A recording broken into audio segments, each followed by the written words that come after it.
is going to be coming from Jeremiah 1. And we're going to read verses 4 through 6 in your hearing. Jeremiah 1, verses 4 through 6. And it reads, Then the word of the Lord came unto me, saying, Before I formed thee in the belly, I knew thee. And before thou camest forth out of the womb, I sanctified thee, and I ordained thee a prophet unto the nations. Then said I, Lord God, behold, I cannot speak, for I am a child. And if you would allow Pastor Fran to use for a subject message on today, I would like to use for a subject message before your time. Before your time. Personal story before we go into the message, but it's going to help us go into the message. One of the most comical things to me is when my phone goes off and there is a message from our youngest son, Antonio. He's 25, and the message will somewhat go like, what do you know about this? It will have a song attached to it. And it's usually an older song. And I think one of the last ones, maybe not the last ones, but one of the last songs that he sent was the Clark sisters. Now, keep in mind, Antonio is 25, and he's sending this song to me. And the song has the message that says, what do you know about this? This is before your time.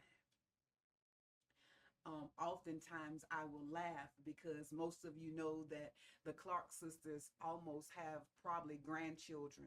Their children are older than Antonio. They have grandchildren that are half his age. But here it is, this 25-year-old finds it relevant to ask his mother, what do you know about this? And he will distinctly make the statement, this is before your time. And I laugh because he has newly discovered something that I have known way before he existed.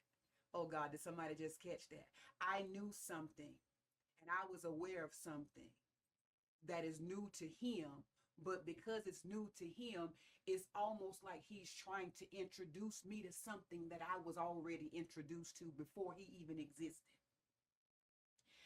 And the funny thing is that I could not help but to think about that from the perspective of when life be life. And I want to just ask us a question right here and right there. When life be life, how do we take this new and sometimes unexpected life events to God? Do we oftentimes, because oftentimes what we do is that we take it to God as if it's something new to God. Can anybody else relate to that? We don't really mean to insult him, but sometimes the way that we take our situations of life and our issues of life to God, we take it to God as if it's something new to him. And I couldn't help but to think God responding the way that I respond to Antonio when he will actually send me a song, an older song that is older than him. But still yet he'll ask me, what do I know about it? I just want us to really think about that sometime. When life be life, and do we take those situations to God as if it's caught him by surprise? Do we go to God as if this is something new to us or if it's something new to him? Our situations of life, even though it's new to us, we act like it's new to God. Can anybody else relate to that? We're thinking that because it's new to us and it's here, now we are unawarely approaching God as if it's new to him, as if God has to come up with a plan to fix, correct, and or repair what is broken. I want us to think about this because hopefully today our perspective will be changed after hearing this message that is entitled Before Your Time. And in our message today, we start out in our text and God is talking to Jeremiah. Jeremiah is being informed of some new information. Come on. Have you ever just been going through the course of your day and then something unexpected happens? You get a bill or you get a phone call and you wasn't really expecting it. And before you knew it, it has thrown you off your rocker. And now you're sitting there and you're praying and you're talking to God. But sometimes the way that we talk to God, we talk to God as if the same way it's caught us by surprise, that it has now caught him by surprise. Mm. And God is telling Jeremiah the plans that he has for his life. It might not be a bill, it might not be a health condition, but watch this. How many times have we ever been thrown off of our rocker, or we've been caught off by surprise because now God is disclosing to us what he wants to do in our life, how he wants to use us.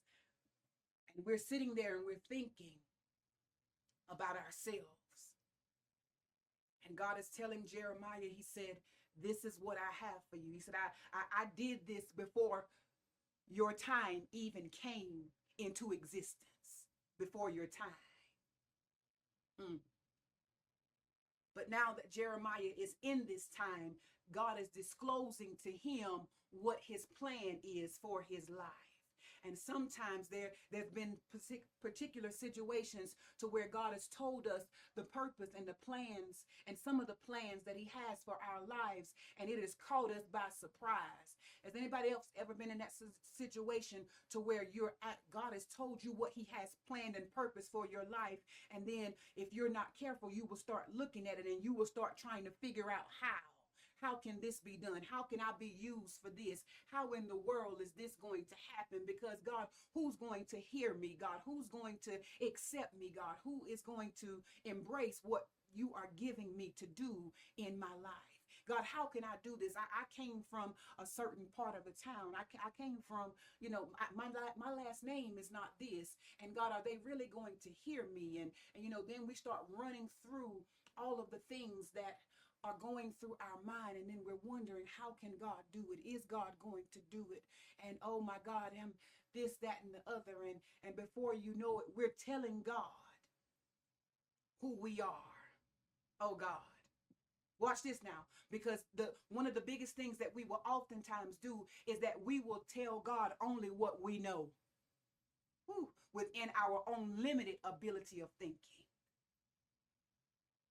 God is telling Jeremiah what he has done. Oh God, I want y'all to catch that, because sometimes God is telling us what he has done, but we're telling God what we know.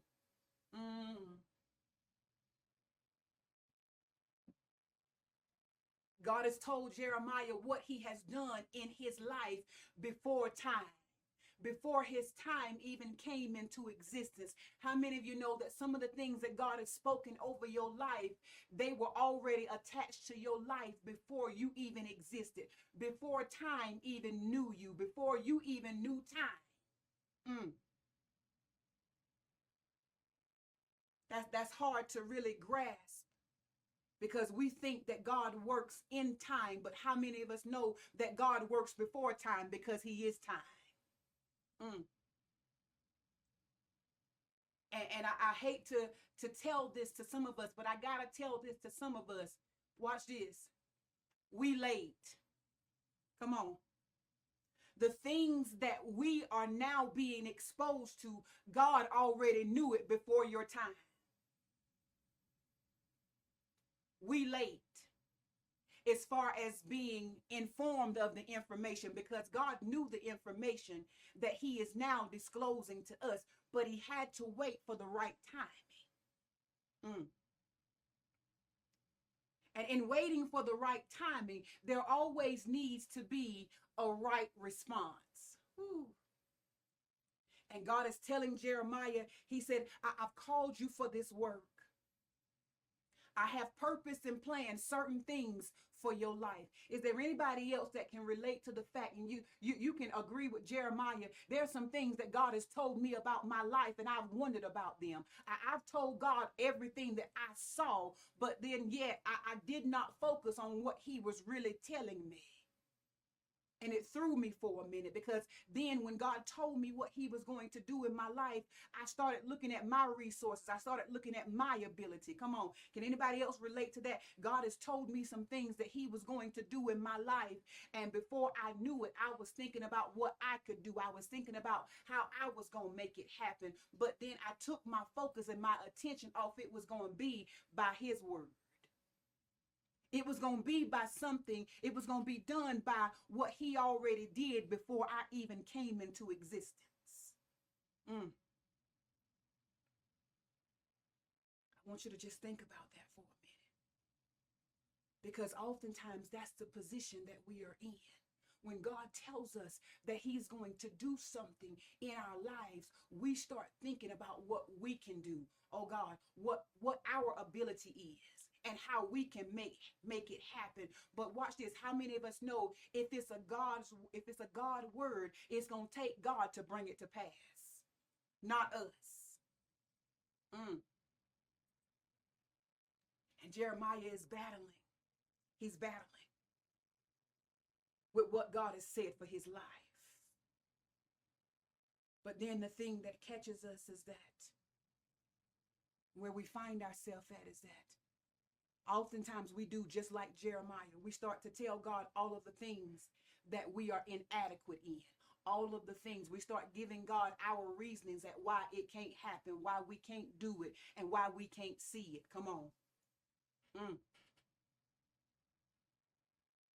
And how we don't understand it.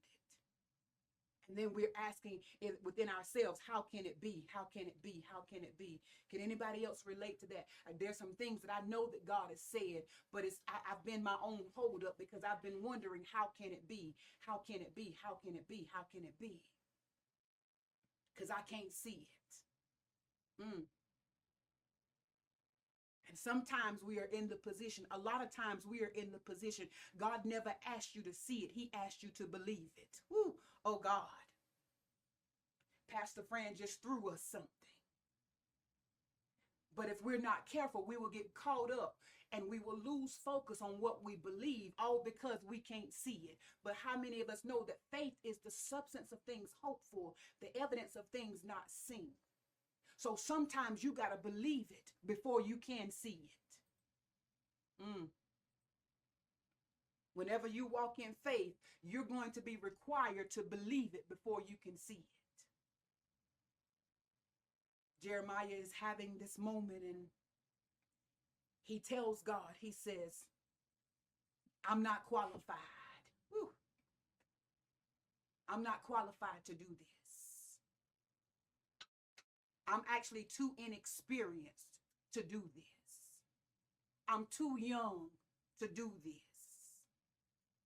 I'm too this. I'm too that. Oh God. Because there's some of us that stay in the rut that we are in, and we never walk into what God has called us to walk into, all because we are too stuck in what we are too much of. We are too stuck in what we are too much of. I want to share something with you. Just because it is your reality does not mean that it is relevant. Oh. Just because, and I'm going to go into scripture on this, just because it is a reality, just because it is a fact, does not mean that it is relevant. Okay, what are you talking about, Pastor Fran? Because watch this. Jeremiah responded to God in truth. He responded to God in a statement that was actually real. He told God, he said, I'm young. He said, I'm young. And God's response to Jeremiah was, that's not relevant. Oh God, come on. He said, that's not relevant. For the work that I have called you to do, your youthfulness does not matter.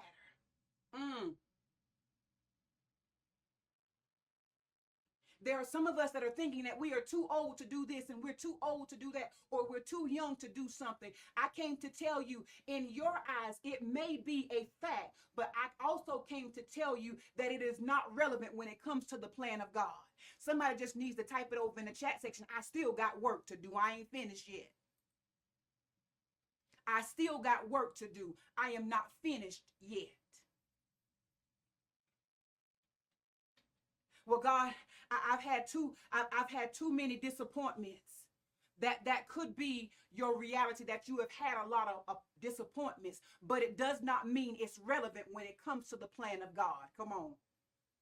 Whatever your too much of is of, whatever you have too much of does not mean that it is relevant when it comes to the things of God. Whatever that thing is that you think is too much of, it does not matter when it comes to the plan of God concerning your life. Because how many of us know that whatever God has planned for your life, it was done before your time, before you were even thought of? The purpose and the plan that he has for your life, it was done before your time. Watch this, because oftentimes we're thinking that God has to go back and redo something and reconfigure something. Whew. I even got to tell somebody that you are good enough. You've been beating yourself up long enough. You're not good enough because you're good. You're good enough because he said you are. Oh, God. You're not good enough because of you. You're good enough because of him. And the moment that you start to take your mind, your focus, and your attention off yourself and put it on the fact that what he said is good, then maybe you can start seeing yourself as good. And then treating yourself as if you are good. And you will start responding to yourself according to what the word of God says about you. And Jeremiah is going through this conversation with God, and God responds to Jeremiah. And God tells Jeremiah, he said all of that, and I'm going to paraphrase, basically the nutshell and the synopsis of what God was telling Jeremiah. He said, everything that you're telling me, he said, it is not a factor when it comes down to what I have planned for you. Oh, God. I came to tell somebody the heartbreak is not enough to stop God's plan for you. The financial situation is not enough to stop God's plan for you. Do you know the only thing that's going to stop God's plan for you is your disobedience? Woo. Catch that. Wait a minute, Pastor Fran, what are you saying? What are you saying, Pastor Fran? You mean to tell me all the times they talked about me, all the times they lied on me, all the times they said I wasn't going to never be nothing? You mean to tell me that even my past and my childhood is not enough to stop the plan of God for my life? That is exactly what I am telling you. There is nothing that you have been through that is powerful enough or strong enough to stop God's plan for your life. Your disobedience is the only thing that will become the obstructing factor of you walking into what God has purposed and planned for your life.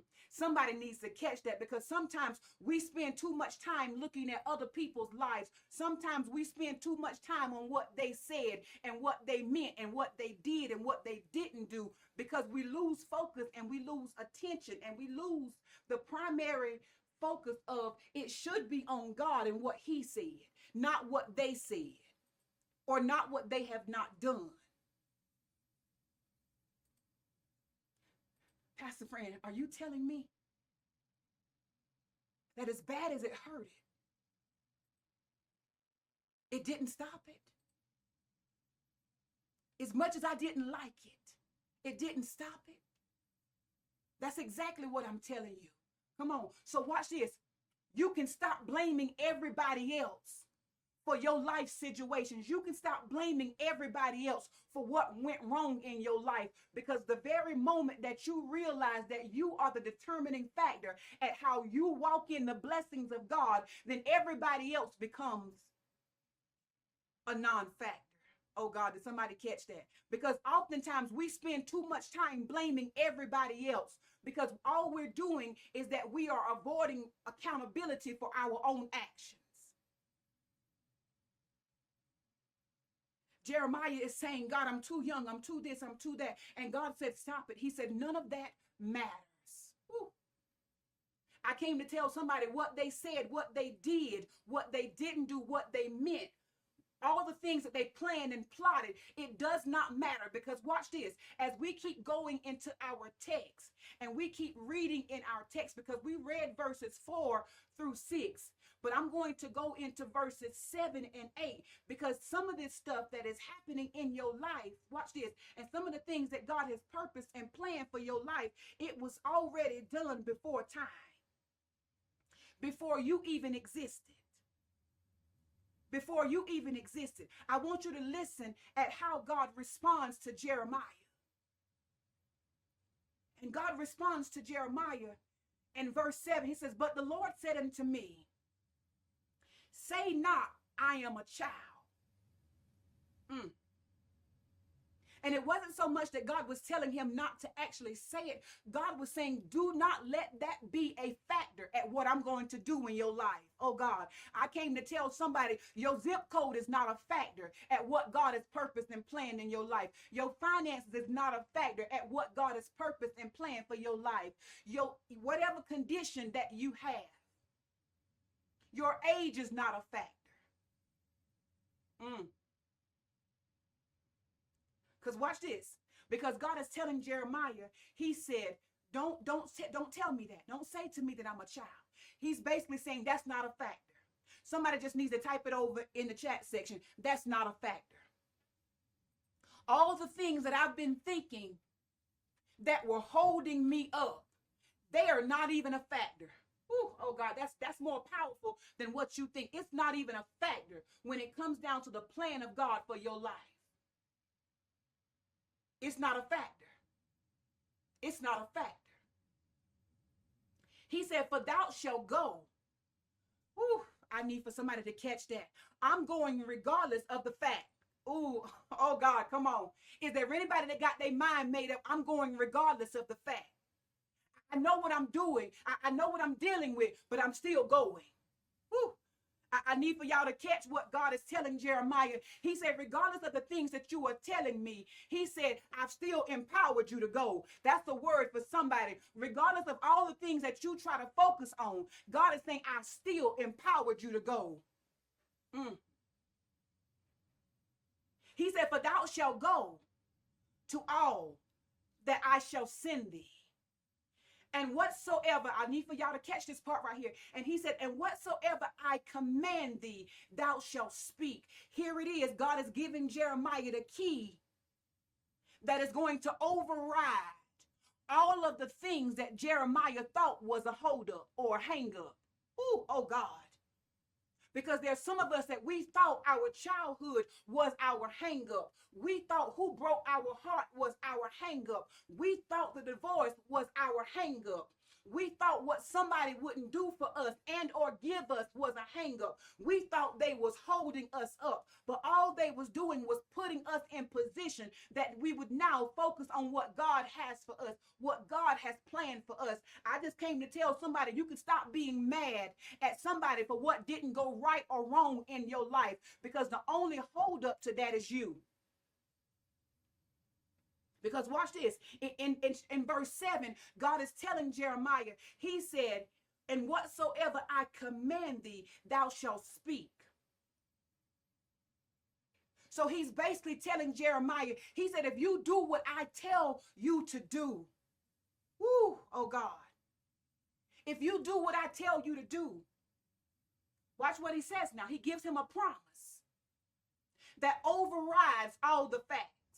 Is there anybody that said, I need a promise that overrides the fact? Well, here it is.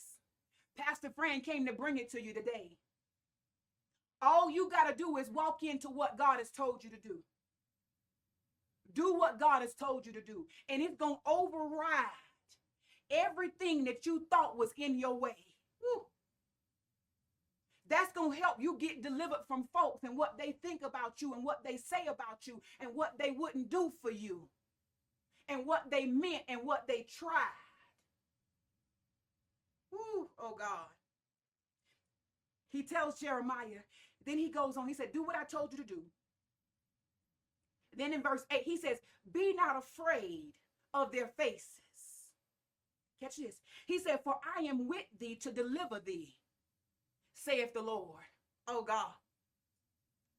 Do you not know that your deliverance is directly attached to whether or not you obey God?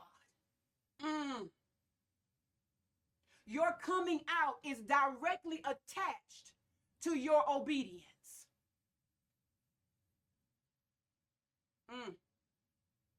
Catch this now. It has nothing to do with people.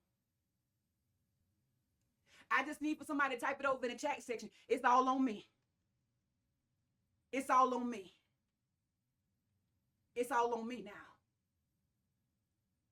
I can stop talking about what mama did and what daddy did and what nobody else didn't do. I can even stop talking about church hurt. Come on, because it's all on me now. Whew.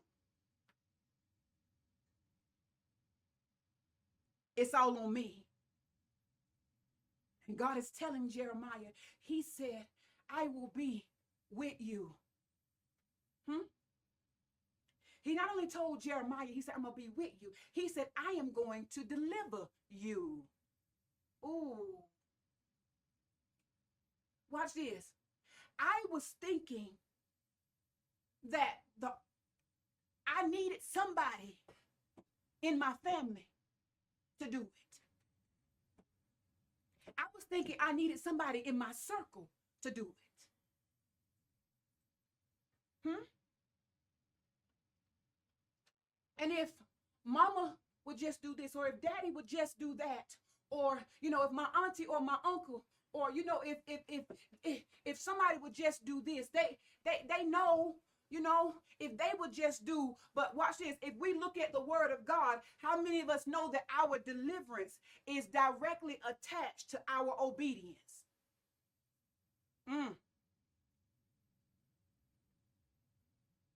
I'm not looking. Somebody just type it over in the chat section. I'm not looking for nobody else to do this. I'm not looking for nobody else to do this. Not after hearing this word on today. I'm not looking for nobody else to do this. I don't know if y'all got those emojis or not. But I'm gonna just ask the younger people, because they a lot faster than us. Y'all just, if y'all got some little key emojis over there somewhere, or just type it. I got my own keys. Come on here. Oh God, there you go. There you go. I got my own keys. I got my own keys. Look at them young folks. I got my own keys. I've been wanting somebody else to use their keys.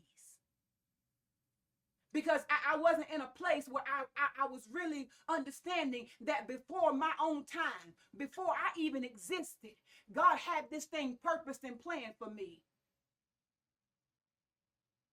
Whew.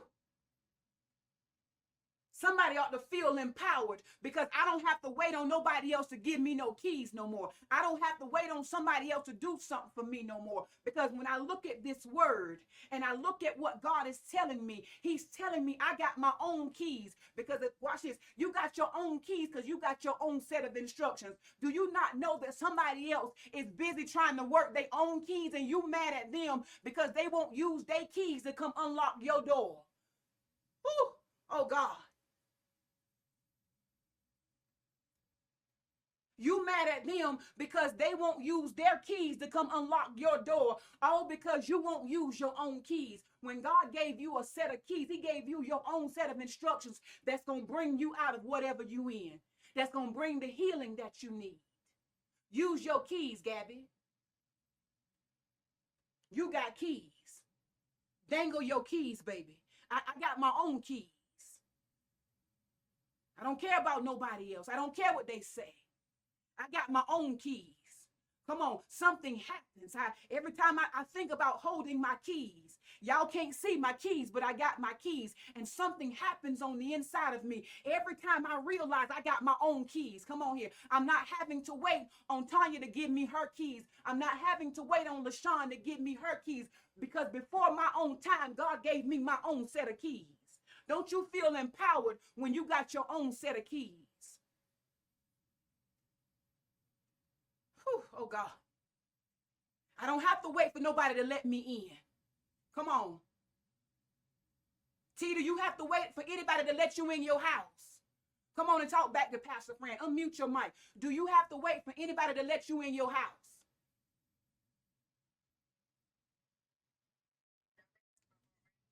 Come on here. But watch this, T. Why do you not have to wait for somebody to let you in your house? You better say that, baby. Did y'all hear what she said? She said, I got my own keys. Oh, God. God loved you so much, he gave you your own keys. He gave you your own set of instructions that you can go in and out as you please. Woo. Oh, God. The other day I was talking to Tanya on the phone. Watch this. And I left my house. I left outside of my house. Oh, God, I want y'all to catch this. I left and I went outside. And I said, oh, my God, I got to go back in, because I knew inside my house was that protected layer that I needed, because when I walked outside, it was cold to me. Oh, God, y'all don't hear me. The door was locked. But I had access to my panel that let me back in. Whew. What are you saying, Pastor Fran? There are some of us that we have left, and it's cold, and we are exposed to the elements, and it don't feel good. But I came to tell you that God is giving you this word on today, that you can go back and you can use your keys to get back in your house. Somebody needs to use their keys to get back in their house, because it's cold out there where you at. It's lonely out there where you at. You're struggling out there where you're at because you are outside and you're not using the keys of obedience that gives you access to everything that God has provided for you. Oh, God.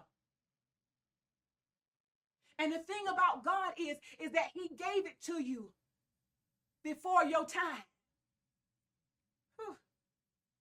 He didn't wait till you got to that situation to give you keys. Oh, God, that's what somebody needs to figure out. He didn't wait till you got to where you was at to give you keys. He said, I already gave you keys before you existed.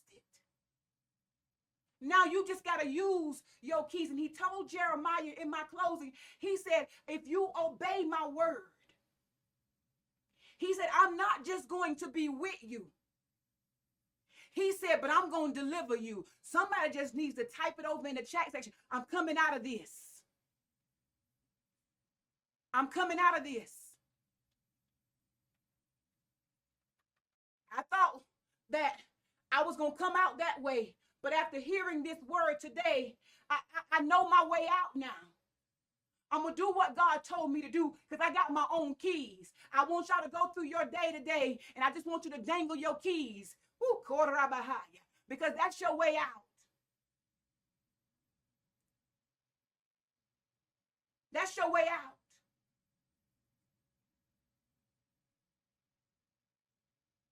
Another man is not your way out. You already got the keys. And everything that you thought was a factor, everything that you thought on my childhood, my past trauma, what they did, what they said, church hurt, I came to tell you, they ain't got your keys. You got your keys. Whew. You can stop blaming everybody else, because you got your own keys now. And can't nobody else use those keys when they are in your hand. Oh God. The only way they can use my keys is if I lay them down.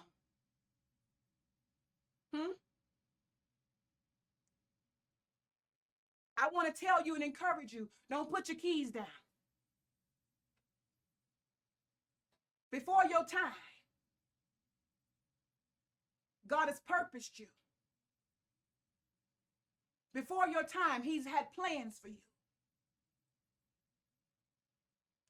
Before your time, he already knew what he wanted you to do, even though you're just coming into the information and the acknowledgement of what he wants you to do. You got keys today. Don't you use another excuse for not using your keys. Because they not your holdup. What they said, what they did, what they planned, what they thought, what they meant. It don't matter when you got your own keys. Come on. I came to tell you on the day, you got your own keys. You got your own way out. Stop being mad at somebody else. Stop talking about somebody else. Because they won't use their keys. If T is busy trying to get in her door, there you go, baby. If Tanya is busy trying to get in her door, if Aretta is busy trying to get in her door, if everybody stays busy trying to get in the doors and use your own keys, guess what? We don't have time to be worried about who ain't using their keys to help us.